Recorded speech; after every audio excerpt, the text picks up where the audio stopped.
एक समय की बात है, देहात की एक छोटे से गांव में जैक नाम का आदमी रहता था, जो अपनी तेज बुद्धि और चतुराई के लिए जाना जाता था। एक दिन एक सेल्समैन कहीं से गांव में आया, एक नई कृषि उपकरण बेचने के लिए। उसने दावा किया कि ये फसल के क्षेत्र में क्रांति लाएगी। सेल्समैन एक चतुर वक्ता था और अपनी बातों से सारे गांव वालों को अपना सामान खरीदने के लिए राजी करने में कामयाब रहा।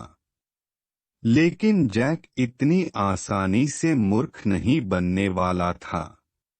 जैक ने सेल्समैन से ये स्पष्ट करने के लिए कहा कि ये उपकरण काम कैसे करता है, इसका अच्छा प्रमाण उन्हें दे। तो सेल्समैन अपनी बातों को इधर उधर घुमाना शुरू किया और कुछ संतोषजनक जवाब वह दे नहीं पाया। तभी जैक को एहसास हुआ कि ये घोटाला हो सकता है। ग्रामीण तो इसकी चिकनी चुपड़ी बातों में फंस चुका है और अब यह लोग मेरी बातों में विश्वास नहीं करेगा। सारे लोग सेल्समैन को पैसे देने को राजी हो चुके थे। तभी जैक ने गांव वालों से कहा, अगर वह लोग अपना पैसा जैक को दें तो 1 महीने के अंदर मैं आप सबका पैसा डबल करके दे सकता हूँ। जैक के पास वास्तव में कोई उपाय नहीं थे।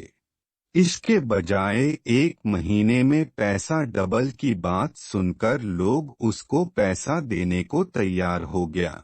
जैक ने पैसा ले लिया और खेत के एक कोन में गाड़ दिया, ये कहता हुए कि वह नई फसल के लिए बीज बो रहा है। दिन बीत रहा था। 1 महीने में पैसा दुगुना करने की आस में सब गांव वालों ने जैक को पैसा दिया था। ऐसा कुछ ही लोग थे जो जैक की बात न मानकर उस व्यापारी से सामान खरीदा था। उन ग्रामीणों को जल्द ही इसका एहसास हुआ। जब व्यापारी की कहे अनुसार फसल नहीं बढ़ी और अपने द्वारा निवेश किया गया सारे पैसे खो दिए थे। जैक वास्तव में खेती के उपकरणों के घोटाले के बारे में सही था।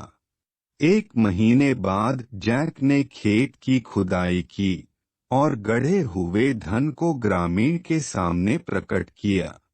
लेकिन गढ़े हुआ धन कहाँ अपने आप दुगुना होने वाले थे।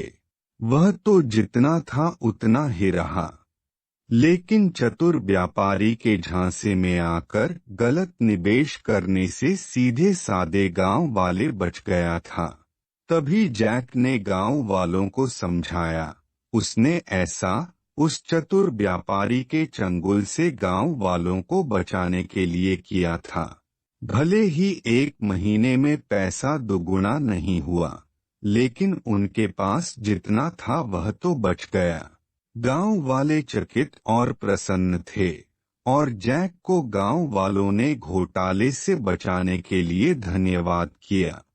अंत में जैक के तत्वरिक बुद्धि और सही समय पर सही फैसले से गांव वालों के पैसे घोटाले से बचा लिया और सारे गांव वालों ने अपनी सहज प्रकृति पर भरोसा करना और चिकनी चुपड़ी बातें करने वालों के बहकावे में न आने के बारे में एक मूल्यवान सबक सीखा।